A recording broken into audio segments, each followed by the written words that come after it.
Bismillahirrahmanirrahim. Assalamualaikum warahmatullahi wabarakatuh. Alhamdulillahi rabbil alamin. Ashhadu an la ilaha illallah wahdahu la syarikalah wa ashhadu anna Muhammadan abduhu wa rasuluh la nabiyya ba'da, amma ba'du. Alhamdulillah, kita bersyukur kepada Allah Subhanahu wa taala. Pada hari ini kita masih diberikan begitu banyak nikmat sehingga kita masih bisa beribadah kepada Allah Subhanahu wa taala. Kemudian salawat beserta salam semoga selalu tercurahkan untuk junjungan kita Nabi Muhammad sallallahu alaihi wasallam.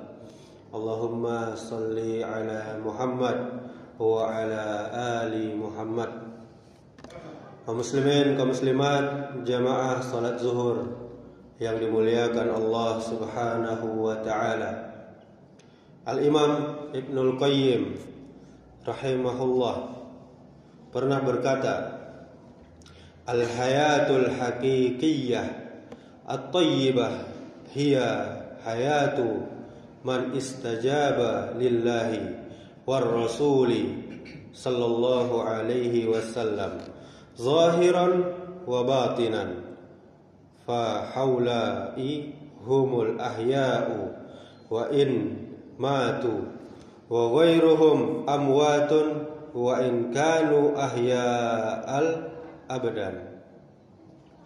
Kehidupan yang sesungguhnya dan yang baik adalah kehidupan orang yang memenuhi seruan dari Allah Subhanahu wa taala dan Rasulnya sallallahu alaihi wasallam, lahir maupun batin. Mereka inilah orang-orang yang hidup meskipun jasadnya telah mati, telah dikubur, telah meninggal dunia. Sedangkan selain mereka adalah orang-orang yang telah mati meskipun mereka masih hidup. Dalam kitab Al-Fawaid halaman 127. Beberapa faedah yang bisa kita ambil dari perkataan Al-Imam Ibnul Qayyim ini. Yang pertama yakni kehidupan yang hakiki, kehidupan yang sebenar-benarnya itu bukan sekedar hidupnya jasad atau badan kita, tetapi yang paling benar, kehidupan yang sebenar-benarnya, yang hakiki adalah hidupnya hati dengan iman, ketaatan, kemudian mengikuti petunjuk Allah dan Rasulnya sallallahu alaihi wasallam. Kemudian yang kedua, orang yang imannya hidup, dia akan tetap hidup meskipun jasadnya telah mati, telah dimakan oleh tanah, cacing berpuluh-puluh tahun lamanya. Karena namanya akan terus harum, yakni sering disebut-sebut kebaikannya oleh banyak orang. Amalannya terus mengalir dan dia mulia di sisi Allah Subhanahu wa taala. Sedangkan orang-orang yang tidak taat kepada Allah, membangkang meskipun jasadnya sehat walafiat dan masih bernafas, tetapi sesungguhnya hatinya telah mati. Dia tidak mengenal kebenaran, dia enggan mengikuti petunjuk. Kemudian yang ketiga, yakni bahwa kehidupan yang hakiki, kehidupan yang sebenar-benarnya itu terletak pada ketaatan kepada Allah Subhanahu wa taala dan taat kepada Rasul sallallahu alaihi wasallam. Bukan kehidupan yang sebenarnya, bukan banyaknya harta atau panjang umurnya. Kemudian bahwa kehidupan hati itu lebih penting daripada kehidupan jasad kita ini. Kemudian kemuliaan seorang hamba di sisi Allah Subhanahu wa taala itu adalah diukur dari hidupnya hatinya, bukan sekedar hidupnya badannya atau jasadnya. Kemudian orang yang beriman itu tetap hidup setelah wafatnya karena amal dan pengaruh baiknya. Yang jasad tetaplah mati, tapi yang hidup adalah namanya atau amalannya. Kemudian dalil-dalil yang menunjukkan perkara tersebut di antaranya adalah Allah Subhanahu wa taala berfirman, "Ya ayyuhalladzina amanu istajibu lillahi walir rasuli idza da'akum lima yuhyikum."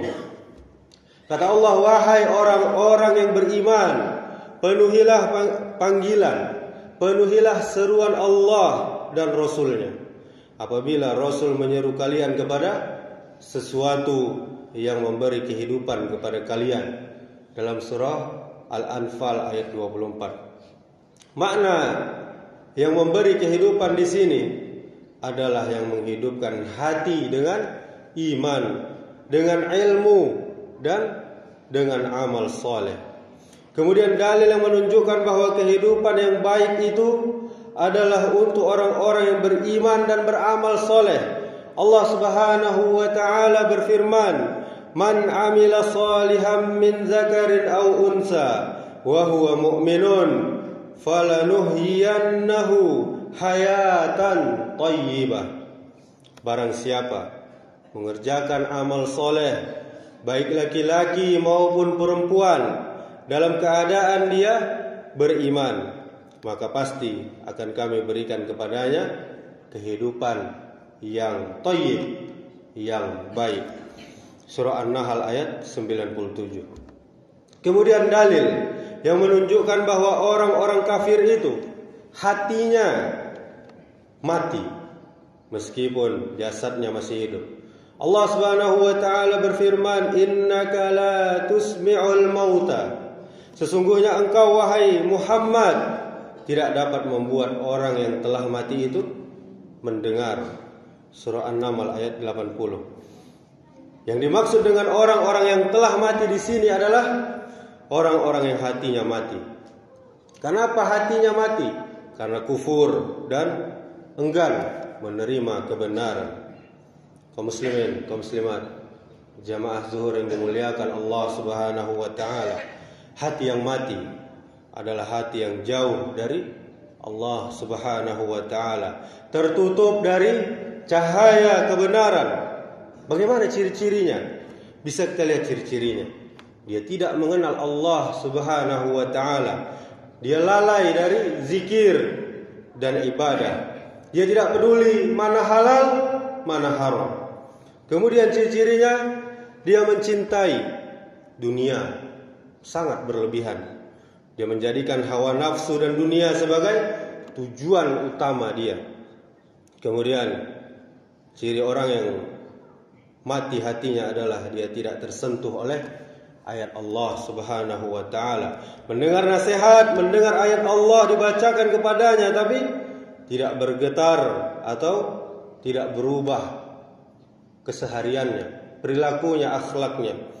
Kemudian dia tidak menyesal atas dosa-dosa yang telah dia perbuat. Dia merasa biasa-biasa saja berbuat dosa, berbuat maksiat. Kemudian cirinya adalah keras dan gelap, sulit menerima kebenaran, bahkan membenci orang yang mengingatkannya. Kemudian kaum muslimin, bagaimana menghidupkan hati yang telah mati tadi? Ada 3 hal yang bisa dilakukan untuk menghidupkan hati yang telah mati tadi, yakni di antaranya dengan bertaubat sungguh-sungguh, taubatan nasuha. Kemudian memperbanyak zikir dan selalu beristighfar. Kemudian menjaga makanan dan minuman dengan makanan dan minuman yang halal. Halal zatnya dan halal cara mendapatkannya. Dan sebenarnya masih banyak dalil yang lainnya. Semoga apa yang disebutkan tadi mencukupi. Dan demikianlah pembahasan ini. Semoga bisa menjadi nasihat dan tambahan yang tambahan ilmu yang bermanfaat untuk kita semuanya. Subhanakallahumma wa bihamdika asyhadu an la ilaha illa anta astaghfiruka wa atubu ilaik. Wassalamualaikum warahmatullahi wabarakatuh.